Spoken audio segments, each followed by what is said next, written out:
Alors Roosevelt qui remporte les élections, lui il va changer de stratégie, hein, puisqu'il voit qu'effectivement le libéralisme pour sortir de la crise ça marche pas, et il va mettre en œuvre ce qu'on appelle une politique keynésienne.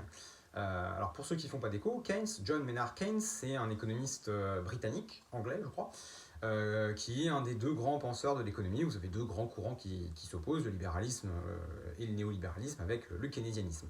Le keynésianisme, c'est exactement le contraire. Il est pour une intervention de l'État, pour une dépense importante, afin que l'État puisse relancer la machine économique. Et là, pour le coup, ça va pas trop mal fonctionner, même si, in fine, c'est la guerre qui permettra de sortir complètement de la crise.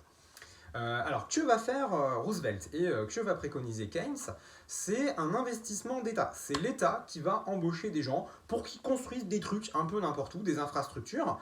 L'idée, c'est que ça permet de résorber le chômage. L'État s'endette, mais c'est pas grave parce qu'il récupérera des impôts au moment où la croissance va revenir. Il y aura plus de gens qui auront du travail, donc plus de gens qui payent des impôts, et ça permettra à l'État d'avoir un retour sur son investissement, en gros. Donc l'État embauche les chômeurs construisent des routes, construisent des ponts, construisent des barrages.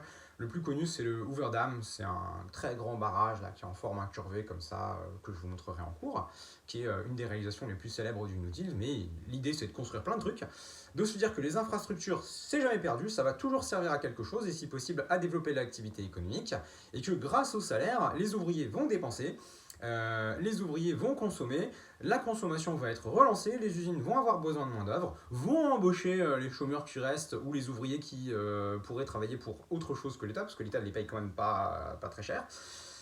Et grâce à ça, on puisse retrouver un cercle vertueux, un cycle de croissance. Et ça, par contre, c'est une idée qui va fonctionner. Donc Roosevelt va réussir à faire sortir l'Amérique de la Grande Dépression grâce à une politique d'investissement keynésien.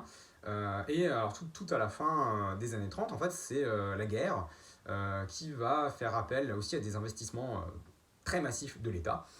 Et il n'y aura plus du tout de chômage. On a un taux de chômage qui est quasi 0% aux États-Unis en 1940.